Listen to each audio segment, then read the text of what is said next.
नई नई कंपनियां होती है, कई सरकार होती है, उसको जो आपका डिफाइंड अगर बेनिफिट है तो उसको एक्चुअल वैल्यूएशन कराते हैं, बीच में गैप अगर कुछ है इन्वेस्टमेंट का जो निवेश करने के बाद जो गैप है तो उसको जो स्टेपिंग करके वो गैप को पूरा कर देती है कि ताकि बेनिफिट्स मिलते रहे। तो फिर अगर ये इतना भार डालती है पुरानी पेंशन योजना, पूरी बात एक मिनट, एक सवाल मैं भी अच्छा कर लिया, मैं सवाल कर रहा हूँ, अगर ये इतना भार डालती हैं, ये बात आपने सही तरीके से आपने समझाई है, तो ये तमाम जो मंत्री हैं, प्रधानमंत्री, मुख्यमंत्री, केंद्रीय मंत्री, सांसद, विधायक, पुरानी पेंशन योजना इन्हें क्यों मिल रही है, फौज को क्यों मिल रही है, और अब अर्धसैनिक बलों को भी मिलेगी। दिल्ली हाईकोर्ट का ऑर्डर आ चुका है, उसकी भी तामील करनी होगी।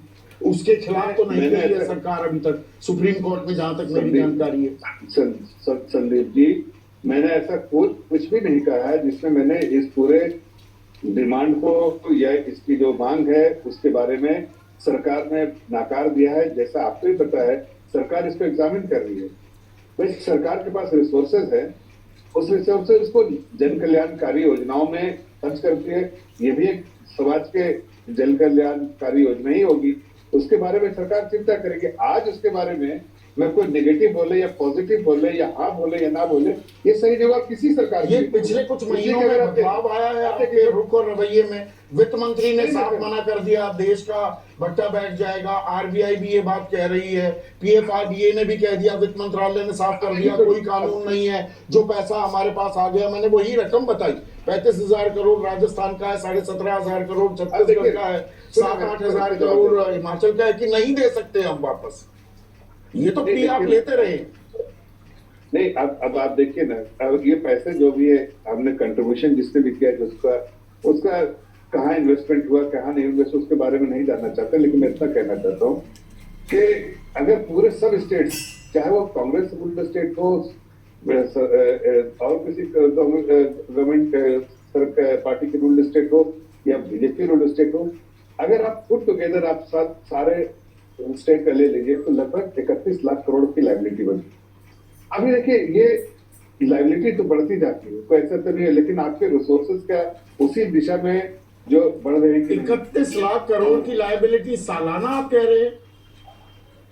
नहीं, सालाना नहीं, मैं आज के दिन में जो एक रिसर्च आया है एसबीआई का, उसने बताया है कि भाई आज के दिन में अगर लाइबिलिटी को सर्टेन करें सब स्टेट की तो लगभग 31 लाख करोड़ होती है। अब 31 लाख करोड़ ये उसमें से जो दिया जाएगा आज के दिन में वो, लेकिन एक एक्चुअल वैल्यूएशन करके जो बेनिफिट प्लान को आज मोनेटाइज करने के लिए किया जाए तो 31 लाख करोड़ जो है उसको आज 35 साल कोई नौकरी करे, वो टैक्सेस भी अपने भरे, डायरेक्ट इनडायरेक्ट वो देता रहे, उसको सुरक्षा कवच मिलना चाहिए कि नहीं? मैंने कब कहा आपसे कि इस पर सरकार अगर इस पर चिंता कर रही है, चाहे कोई भी सरकार हो, अगर कर रही है तो वो सरकार की जिम्मेदारी अपना कर रही है, लेकिन आप क्यों उसको एक नेगेटिव जोन में लेके जा रहे हैं? हमने ये तो नहीं कहा कि सरकार ने इसमें कोई एकदम से अपना रुख जाहिर कर दिया। तो एक अगर यूपी गवर्नमेंट के पास ऐसी कोई बात आई है या किसी सेंट्रल गवर्नमेंट के पास बात आएगी तो जाहिर है तो पीएफआरडीए का भी रोल है इसमें, सेंट्रल गवर्नमेंट का भी रोल है इसमें, जो है आपको मिनिस्ट्री ऑफ फाइनेंस का भी देखिए कितना बजटरी एलोकेशन किस तरह से किया जा सकता है, कितना किया जा सकता है। इसलिए कि देखिए, अगर सिर्फ पेंशन लायबिलिटी अलोन, आप इस बात को ध्यान रखिएगा जो मैं कह रहा हूँ, अगर पेंशन लायबिलिटी अगर अकेले में, संदीप जी सुन पा रहे हैं आप? हाँ, मैं सुन रहा हूँ।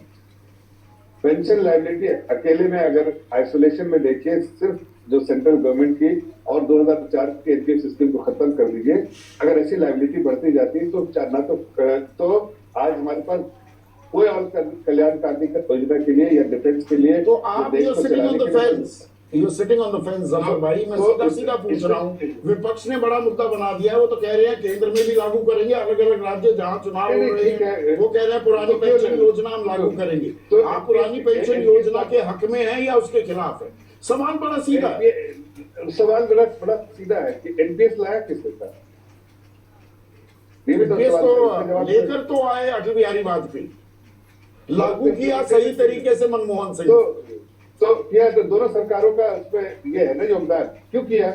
लेकिन देश अब की वो वापस जा रहे हैं, वो कह रहे हैं स्थिति बदल गई है, आम आदमी के पास सुरक्षा कवच नहीं है, उसकी दरकार है, इसलिए हम अपना रुख बदल रहे हैं। आप भी बदल रहे हैं क्या?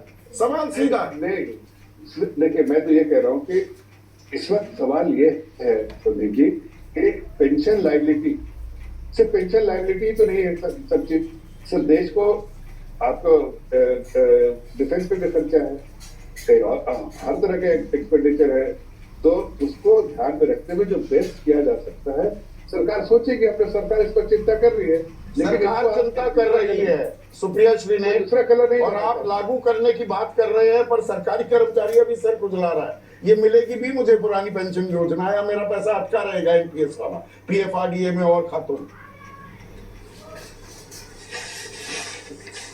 जी नमस्कार, और आपके सारे दर्शकों को और मेरे को पैनलिस्ट को नमस्कार। सबसे पहले तो मैं एक दो चीजें सुनकर थोड़ी हतप्रभ हूं, क्योंकि 23 फरवरी 2023 इसी साल राज्यसभा में प्रधानमंत्री मोदी ने सीना ठोक के कहा था कि ओल्ड पेंशन स्कीम एक गलत रास्ता है।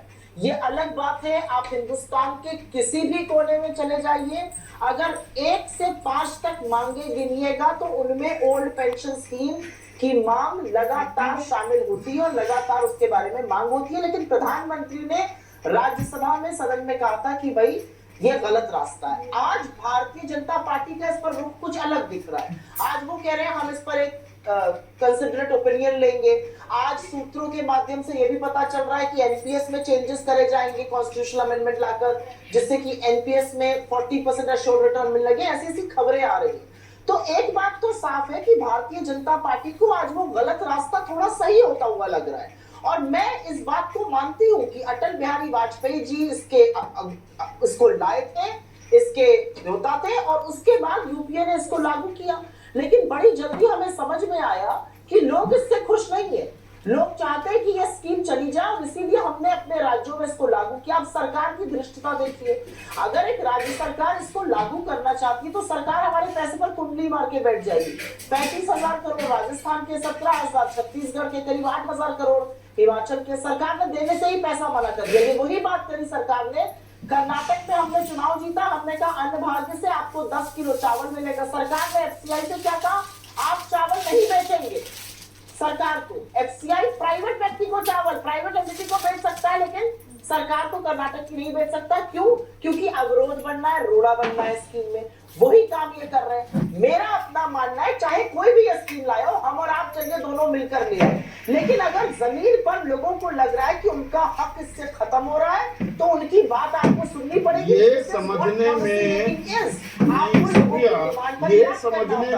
क्या आपको 18 साल लग गए? 2022 से आप ये मुद्दा उठाने लगे, हम 23 में हैं, और 10 साल जो आपकी सरकार थी, पश्चिम बंगाल ने ये एनपीएस ज्वाइन नहीं किया था, फिर 1-2 राज्य और जुड़े, पर आप इसे लागू करने पर पूरी तरह से आमादा दिखे। और प्रधानमंत्री, तत्कालीन प्रधानमंत्री मनमोहन सिंह ने तो यहाँ तक भी कहा कि पैसे पेड़ पर नहीं लगते हैं, तो एलोकेशन ऑफ रिसोर्सेज सोच समझ कर करनी होगी।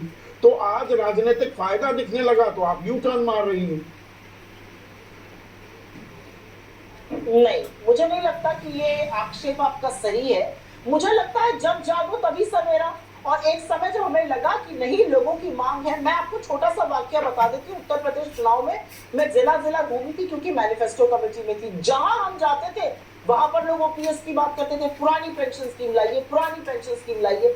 यहाँ पर उनके एसोसिएशन के व्यक्ति भी बैठे हुए, वो आपको बताएंगे। तो मुझे लगता है किसी भी पॉलिटिकल पार्टी के, चाहे हम हो, चाहे भाजपा हो, चाहे सपा हो, कोई भी पॉलिटिकल पार्टी हो, हमें कोर्स करेक्शन करना पड़ता है अगर जनता की मांग आ जाए। और एक बात मैं जरूर बोलना चाहती हूँ, ये जो फिस्कल प्रूडेंस और फिस्कल रिस्पॉन्सिबिलिटी की बात होती है, ये या तो गरीब के लिए कुछ होने लगे तभी उठती है, या ये ओल्ड पेंशन स्कीम की बात पर उठती है। भाई 12.5 लाख करोड़ आपने भट्टे खाते में डाल दिए धन्ना सेठों के बैंक में, एक चू नहीं हुई। आज आपके बड़े बड़े इंडस्ट्रीज कह रहे हैं 90% हेयर कट पे एनसीएलटी में एसेट्स बिक रहे हैं और खरीदे जा रहे हैं। 5,38,000 करोड़ एनसीएलटी में माफ हो रहे हैं। इसका कौन, इसके लिए कोई दिक्कत नहीं, क्योंकि धन्ना सेठों को फायदा हो रहा है। कॉर्पोरेट टैक्स उनका कम होगा, रियायत उनको मिलेगी, सरचार्ज उनका कम होगा। अगर गरीब के लिए और पेंशन स्कीम की बात कर लो तो सारे रूल्स आपको दिखाए जाने लगते हैं। मुझे ऐसा लगता है संवेदनशील सरकार का हक है और कर्तव्य है कि वो लोगों की बात सुने और अगर कोई स्कीम उनके गले नहीं उतर रही है उसका समाधान करे। मैं यहाँ पर कुछ आंकड़े अब और बता दूं, सारे आरबीआई से सोर्स हैं, मैं सोर्स भी बता रहा हूँ। मैं आ रहा हूँ जफर भाई, मैंने 8 से 9 गुना कहा पेंशन बिल बढ़ा हुआ है, पर मैं स्पेसिफिक कुछ राज्यों का उदाहरण देना चाहूंगा। राजस्थान, जहां पर पुरानी पेंशन योजना लागू हो चुकी है, पेंशन बिल 2004-05 से लेकर 2020-21 के बीच लगभग 16 गुना बढ़ चुका है। छत्तीसगढ़ में इन्हीं 16 वर्षों में ये 12 गुना बढ़ चुका है। पंजाब में पेंशन देनदारी 7 गुना ज्यादा हो चुकी है इसी दरमियान। तो मतलब कोई लिमिट भी है उसकी, या राजनीतिक फायदे के लिए, वोट के लिए कुछ भी करेंगे? नहीं, बिल्कुल नहीं, मैं बिल्कुल सहमत नहीं हूं आपकी इस बात से। मुझे लगता है सरकारों का कर्तव्य होता है आप अपना रिसोर्स ऑगमेंटेशन करिए, अपने रिसोर्सेस को बढ़ाइए।